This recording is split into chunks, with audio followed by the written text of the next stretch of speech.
ধন্যবাদ আপোনালোক অহাৰ কাৰণে। আপোনালোকে নিশ্চয় গম পায় আমি এইটো তৃতীয় বৰ্ষক হয়, তৃতীয় বাৰ্ষিক হৈছে। আমি আমাৰ স্বত্বাধিকাৰী বিশাল ছাৰৰ জন্ম উপলক্ষে আমি চেষ্টা কৰি আছো প্ৰতি বছৰে এই মাহটোতে আমি বাৰ্থডে উপলক্ষে আমি ৰক্তদান শিবিৰ পাতিবৰ কাৰণে চেষ্টা কৰিছো। আমি বিচাৰিছো আমাৰ সেই ৰক্তদানে এখন ঘৰৰ এজন মানুহৰ মুখত হাঁহি আনক, সেইটো আমি চেষ্টা কৰিছো। আৰু আমাৰ টাৰ্গেট আমি ভাবিছিলো এবাৰ 50 মান কৰিম, আশা কৰিছো 50 ইউনিট আমি প্ৰদান কৰিবৰ কাৰণে। বিশেষ একো নাই, আমি চেষ্টা কৰি আছো। আমি গাড়ী বিক্ৰীৰ লগতে নহয়, আমি সমাজত কিবা এটা ভাল কাম কৰিবৰ কাৰণে চেষ্টা কৰি আছো। আমাৰ অলৰেডি প্ৰচেষ্টা চলি আছে প্ৰত্যেকতে। আমাৰ বছৰটোত 52 সপ্তাহ হয়, সেই 52 সপ্তাহ অনুসৰি আমি আমাৰ স্কুল যিবোৰ আমাৰ LP স্কুল আছে, আমি 52খন স্কুলত আমাৰ শিশু উদ্যান প্ৰদান কৰাৰ আমি চেষ্টা চলি আছে। অলৰেডি 35খন হৈ গৈছে, 35খন স্কুলত। আৰু এই বছৰটোত আমি কমপ্লিট কৰিম, 52খন স্কুলতো কৰিম। সেই হিচাপে আমি অকল গাড়ী বেচাই নহয়, আমি সামাজিক কামতো জড়িত হৈ আছো। আশা কৰো আমাক আশীৰ্বাদ কৰিব আপোনালোকে। ইমানখিনিকে কলো। যি RD মটৰ্ছৰ যি আছে সুনাম আছে, আপোনালোকে নিজে গুণমাতি দি ৰক্তদান কৰিছে, নতুন প্ৰজন্মক ৰক্তদানৰ ক্ষেত্ৰত আহ্বান জনাব নেকি? নিশ্চয়, আমি নতুন প্ৰজন্মক এটাই জনাম যে তেওঁলোকেও এনেধৰণৰ প্ৰস্তাৱ আগবঢ়াওক আৰু এনেধৰণৰ কাম কাজত আগবাঢ়ক। যিহেতু আমাৰ স্বত্বাধিকাৰী যথেষ্ট ক্ষেত্ৰত আগবাঢ়িছে, অকল তেখেতে গাড়ী বেচাৰ লগতে নহয়। সেইকাৰণে মই প্ৰতিটো অনুষ্ঠানৰ প্ৰতিটো স্বত্বাধিকাৰীক জনাব বিচাৰিম তেওঁলোকেও কিছুমান সমাজৰ কাৰণে ভাল কাম কৰক, তেতিয়া নিশ্চয় সমাজখন আগুৱাই যাব, ভাল হ'ব। RD মটৰ্ছৰ উদ্যোগত মৰিগাঁও অসামৰিক চিকিৎসালয়ৰ সহযোগত ৰক্তদান শিবিৰ অনুষ্ঠিত হৈ আহিছে। জৰিয়তে আমি RD মটৰ্ছ সমূহ কৰ্মচাৰীক আমাৰ ফালৰ পৰা আন্তৰিক মই বিশেষ ক'ব লগা নাই।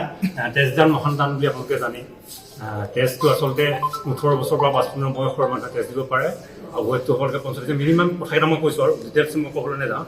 গতিকে আমি ৰক্তদান কৰাৰ পিছত আমাৰ কি লাভ হয়, আমি 5টা পৰীক্ষা যি বেমাৰ আছে সেইকেইটা আমি জানিব পাৰোঁ। এক নম্বৰ HIV, তাৰপিছত hepatitis B, hepatitis C, syphilis আৰু মেলেৰিয়া। এই 5টা পৰীক্ষা যদি আমি বাহিৰত কৰিব বিচাৰোঁ, মিনিমাম 4000 টকা খৰচ হ'ব। গতিকে ইয়াত আমাৰ ফ্ৰীকৈ সেই পৰীক্ষাটো তেওঁ গম পাব। আৰু 3 নম্বৰ কথা হ'ল ৰক্তদান কৰাৰ ফলত এজন মানুহটো বাচিবই। গতিকে এটা মহান কাম বুলি প্ৰত্যেকেই গম পাইছে। আৰু হাৰ্ট এটেকৰ চান্সো কম থাকে বুলি বিজ্ঞানসন্মতভাৱে বস্তুটো ওলাইছে। তাৰমানে যিবিলাক মানুহে ৰক্তদান কৰে তেওঁলোকৰ হাৰ্ট এটেক খুব কম হয় বুলি পাৰ্চেণ্টেজ এটা ওলাইছে। আৰু গতিকে মই আৰু বেছি নকওঁ, মিনিমাম এইকেইটা কথা জানিলে আমি ৰক্তদানৰ পৰা যিটো স্পৃহা, সেই স্পৃহাটো বাঢ়ি যাব বুলি মই অনুভৱ কৰিছোঁ। আৰু বিশেষ নকওঁ, পুনৰবাৰ সাংবাদিক বন্ধুসকল আমাৰ মাজত আহিছে, তেওঁলোকে এই বস্তুবিলাক জনমানসত যেতিয়া কথাটো প্ৰচাৰ কৰি দিব, সেইটো অলপ ভাল হ'ব।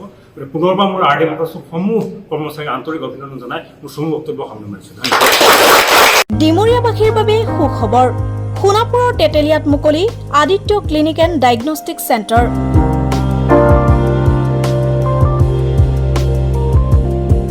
য'ত ৰোগীৰ বাবে উপলব্ধ pharmacy, digital x ray, super speciality OPD clinic, day care centre, ECG 2D echo, endoscopy, holter study, ultrasound 2D 3D, PFT, TMT, EEG।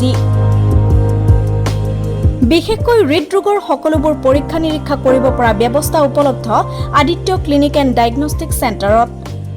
উপলব্ধ উন্নতমানৰ মেচিন। দৈনিক 8 বজাৰ পৰা সন্ধিয়া 5 বজালৈ অভিজ্ঞ চিকিৎসকে প্ৰদান কৰিব চিকিৎসা সেৱা। উপস্থিত থাকিব বিভিন্ন গুৰুত্বপূৰ্ণ বিভাগৰ চিকিৎসক যেনে মেডিচিন, চাৰ্জাৰী, গাইনী, শিশুৰোগ বিভাগ আৰু অন্যান্য। যোগাযোগৰ নম্বৰ 9365560093 অথবা 6002154585।